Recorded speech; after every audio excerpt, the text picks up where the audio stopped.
My name is Tom Holland, and this is Field Target Tech. Today, sorry for the camera being a little wobbly, but I'm doing freehand because I'm not going to be at this too long, so we're going to mount this on my desk. Today what we're going to do is we are going to do something that I've never done before. This is going to be a little bit out of my comfort zone. I've seen a video or two on it, and I think I can tackle this to at least clean it. We won't know if it'll actually work until tomorrow when I test it at the range. But today we are going to be taking apart and cleaning the insides of this. A STEYR LG 110 regulator. This is set at 12 foot-pounds. I believe it's set at 85 bar. So through Hector Medina's instructions and STEYR and some of the other videos I've seen, we're going to take this apart and we're going to clean it. So let's go to the workbench, which I'm at right now. We'll reposition the camera, and I'm going to have a good close-up on this so you'll be able to see in detail and close up with the parts and what I'm actually going to be doing with this. So with that being said, the only items that you're going to need is the proper Allen key to take this apart, some synthetic grease, which I like to use Super Lube. It's a synthetic grease, it does not detonate, and this is what STEYR actually gave me when I received the gun. So being that they supply this with the gun, I would take it for granted that that's what you should use. I'm also going to use isopropyl alcohol to clean the parts with. You don't want to use any harsher of a solvent than that, and that's what we're going to use. So let me reposition the camera. I'll reposition to the workbench. We'll take this regulator apart, and we'll clean it up, and hopefully it'll work properly. Okay guys, as I said, we're going to be taking apart this STEYR regulator, and it was installed in the STEYR mechanism. That's the trigger mechanism there, and as you can see, this gets bolted onto the end of this. What we're going to do is we're not going to mess with this right now. I'm not going to go over the removal of this from the gun. There are videos by STEYR Sportwaffen in English as well as in German on the total disassembly and reassembly of the STEYR LG 110. So we're not going to go over that right now. We're just going to deal with the regulator and the cleaning of the internals of it. Now we have to be very careful with the insides of this, only because there's what's called Belleville washers. And Belleville washers have a curve to them, and they have to be situated in the proper way to go back in order to get the same pressure you had before.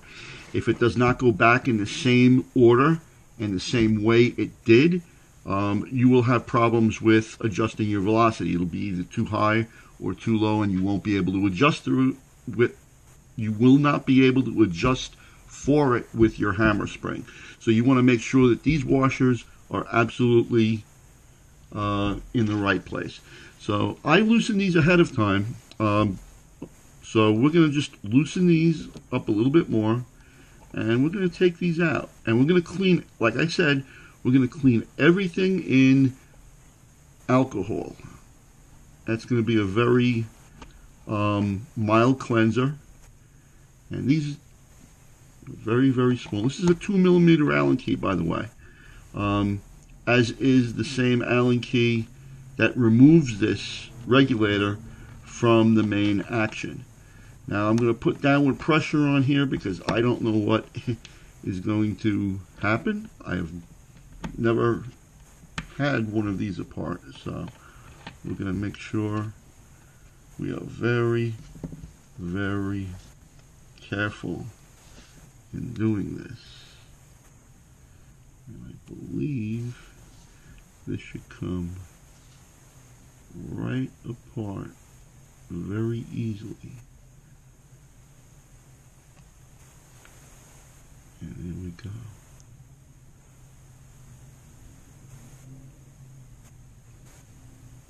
And that's it.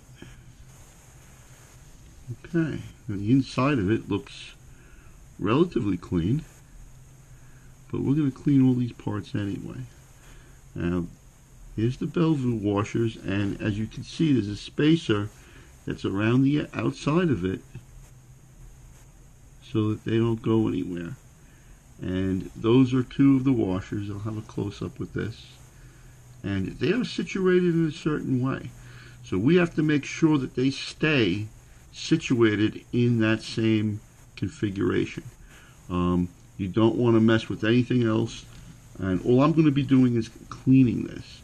So what we're going to do is I'm going to take a paper towel here, and we're just going to wipe this clean before we get off all the main grease and everything before we actually clean it with alcohol. This will get all the actual dirt particles off of it, and the alcohol will just clean that up even finer. So what I'm going to do also is I'm going to take this little cap here I have. We're going to fill this with alcohol, and we're going to soak this in the alcohol, because if you can see down inside there, there's a little tiny pinhole. That's where the valve is. That when you screw the tank in, that's where the air comes in. So we want to make sure that that little tiny hole in there is clear. So what we're going to do is we're going to be dousing this in alcohol, and that'll clean that part off. Now what we're going to do here is we are going to take these apart very, very, very carefully. Okay, and now we fix the camera. But you have to be very, very careful in the removal of these washers. Now, we're going to take the first set out. And as you can see, these washers have a slight curve to them. Now, these curves on these last two washers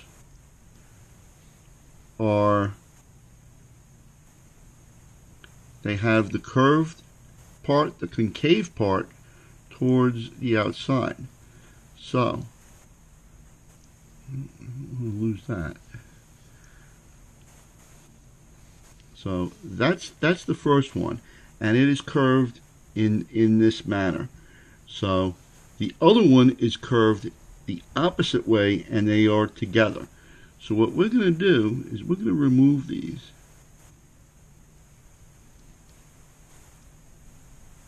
Very carefully.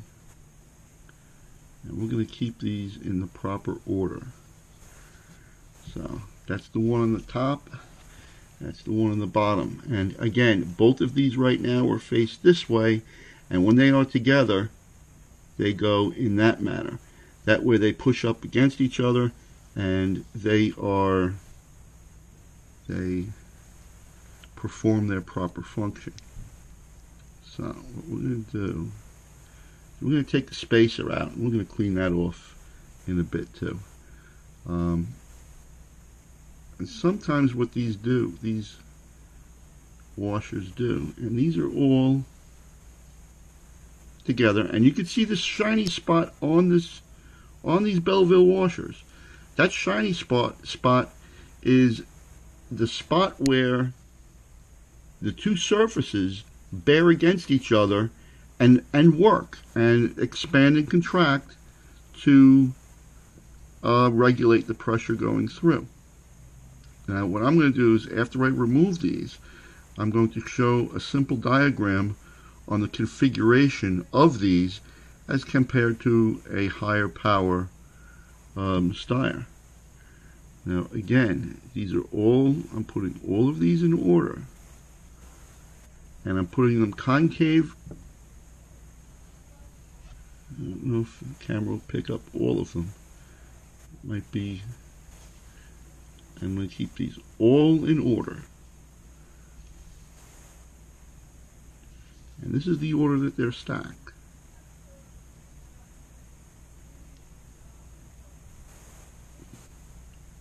So what we're going to do is we're going to keep them in the exact same order with the exact same configuration. Okay, and as you look, there's a little tiny O-ring on that. And that O-ring looks like it's in excellent condition. So what we're going to do is we're going to leave all of this together, and what we're going to do is we're going to soak this whole piece along with the other piece in alcohol. So what I'm going to do is I drop it into that.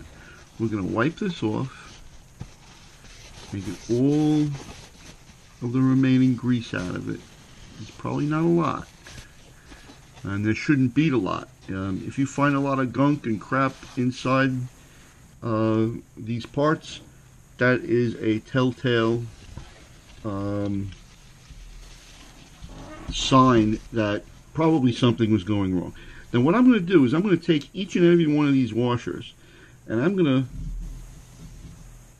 rub them on this nice clean paper towel. If you see, there's a little bit of dirt on them, which could have been some of my issue. So we're going to take each one of these and we're going to each one individually keep them in the same order so we do not lose our order or our now if you notice, this washer has a little bit more wear on one side of it than the other. Has a flat to it. You can probably see that little edge. That might be an indicator of possibly, as you see, this one's a lot cleaner and more round than the other one. You can see a wear point here also, but not as much as this third one. This third one's got a little bit of a spot to it. That could be an indicator of possibly a worn washer too far. So I might have to get another set of these Bellevue washers. And this one has a slight irregularity in that as well. So we're just going to clean all these up for now. Because the STEYR was working very well. And what actually happened, might as well tell you the story while I'm cleaning these off. What actually happened was that I was in a match and my velocity, I didn't know it at the time. I thought I was misranging with my scope. My 50-yard setting, I can only hit with my, when I was focused for 55 yards, I can only hit it with my 55-yard setting. Everything was 5 yards off. So with that being said, I figured maybe it was, I was misranging with the scope, because everything else was pretty close on. Most of these washers look like they're in really good shape, actually, other than those slightly worn spots on a couple of those washers. I have to inquire about the condition of that washer, because that might be part of my problem. Hopefully this nice cleaning and maybe reconfiguration of them will settle this in. So now we got that, and now what we're going to do is I'm going to take my alcohol here. I don't have to show you this on camera, I don't think, and I won't. So we're going to take some of my alcohol here, and we're going to fill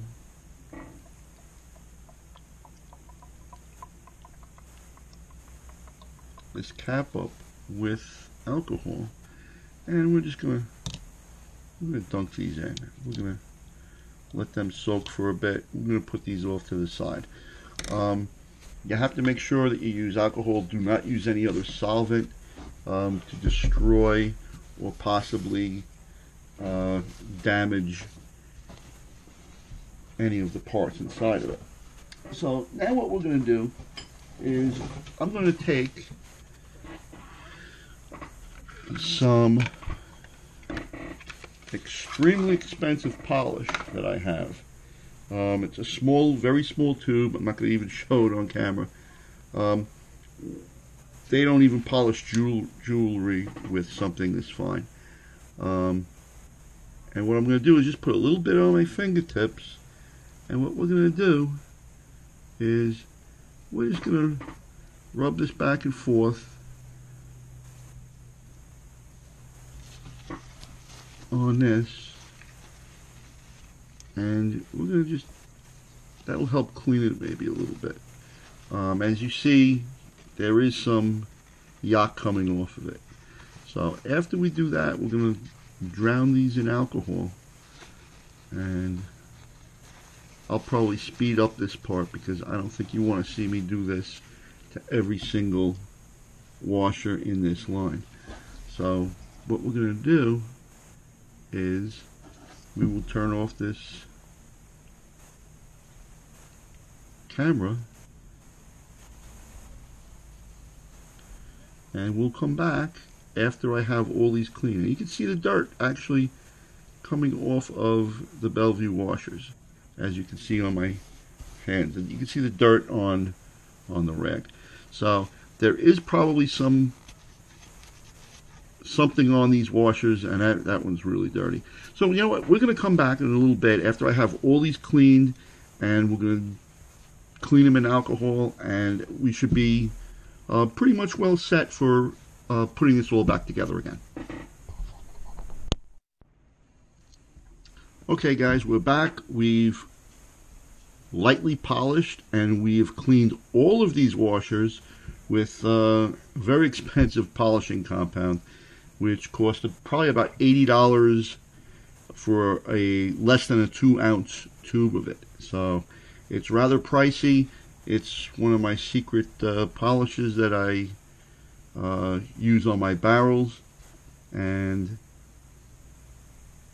some other fine stuff. So now what we're going to do is we're not going to touch any of the adjustments on this. We don't want to mess with that. So what we're going to do is we're going to reassemble this.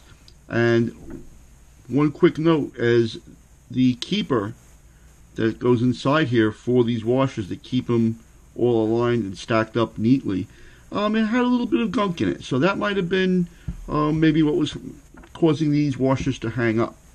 So now what we're going to do is, again, on the recommendation of Mr. Hector Medina, we take some of our super lube, and he recommended all I do, and he says you do not want a lot of this, just a little bit on your fingers,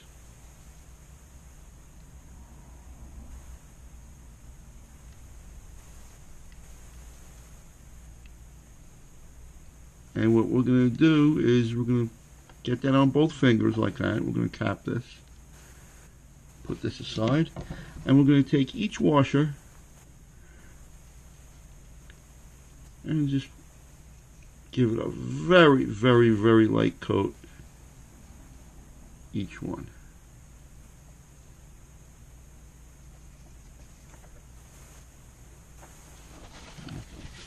I'm going to clean that one off a little bit. That's a little excessive, I think. So he says you just want a very thin coat of it. And what we're going to do is we're going to take this ring, and we're going to put the ring back in its place, like so.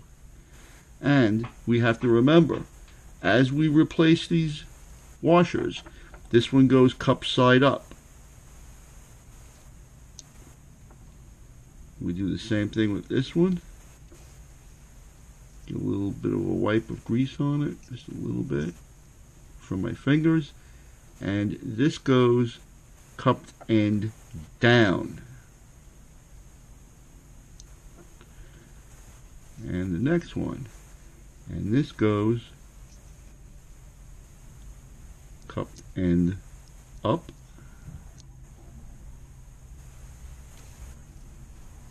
The same thing with the next one. And this goes cupped end down. And we do that for all the rest of them until we have our stack stacked. This one goes up.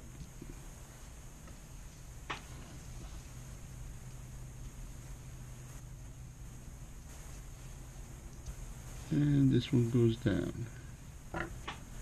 Now, once this is reinstalled, this should work rather correctly. Last one, cupped on, cup side up.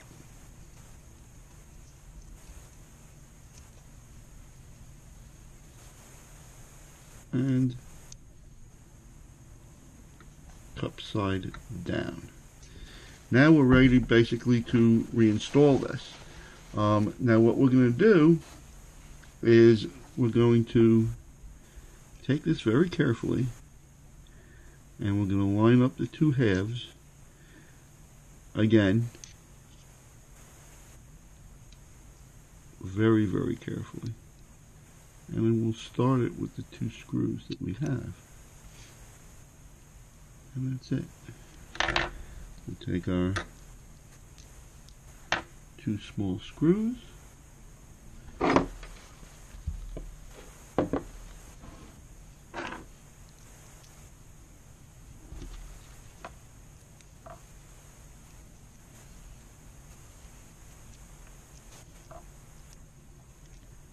Get these started.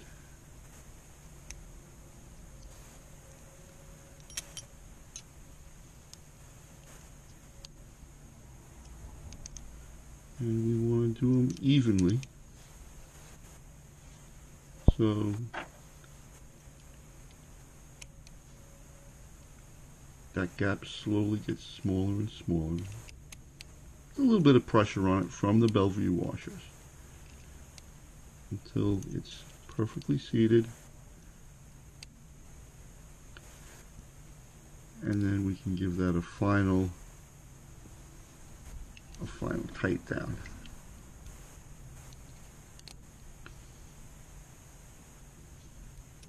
And that's basically all there is to cleaning a regulator. Very rarely do parts actually fail in these. I don't know if that wear on those Bellevue washers mean anything or not. And what we're going to do here is we're going to just take a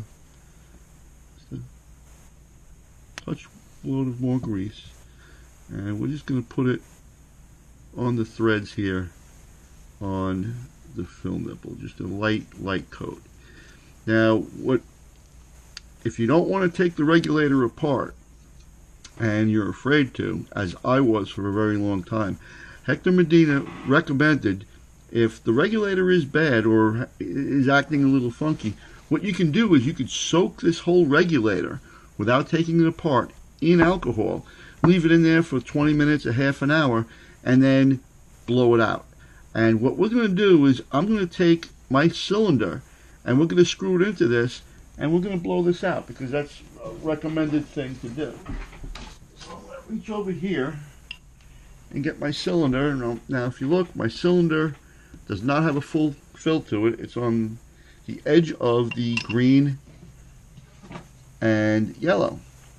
So what we're going to do is we're going to aim this in a safe direction, which I am, and we're just going to screw this on, and you'll hear the air hiss out. I'm not going to do it right now, but you're going to hear that as I screw this in, you're going to hear the air hiss out, and that'll be an indicator that the air pressure in the Bellevue washers is probably working. Whether or not it's working properly, we will have to find that out tomorrow. So we're going to screw this in.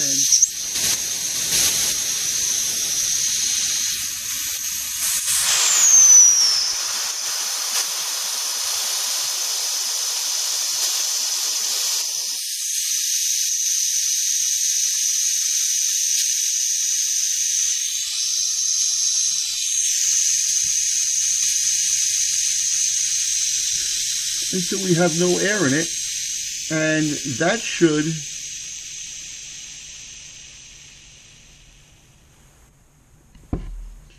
alleviate all the air in my cylinder, which it has, as you can see from my gauge, and the regulator is intact. That's a recommendation to do every once in a while. Your regulator acts up. Soak it in alcohol and do what I just did with the air cylinder. Blow it out. Sometimes a little bit of fly speck of crap gets in there, and just what I just did might alleviate that problem. So that'll be it as far as this is concerned. I got some other work to do on it, and right now I won't even turn the camera to myself, But that's all there is to rebuilding, or at least cleaning, not really rebuilding, but cleaning out a STEYR regulator. Okay guys, we're done testing for the day. I didn't really want to bore anyone with more range stuff and everything. STEYR regulator is working absolutely excellent. It didn't fluctuate for feet per second or PSI at all. It was dead on all day. I got the Marauder up and running. I got a nice snappier shot cycle out of it now, and I'm probably getting around about 80 to 90 shots per fill. Not optimum. I'm wasting probably a little bit of air, but it's a much better shot cycle, and I can get through a match with it. That's my main concern. As long as I can get through a 60 shot match plus, I'm good to go. So it's just as accurate, and we're going to do some testing again next week, and we have a match or two coming up, and we're going to see what we can do with that. So stay tuned for the next one. This is Tom Holland for Field Target Tech.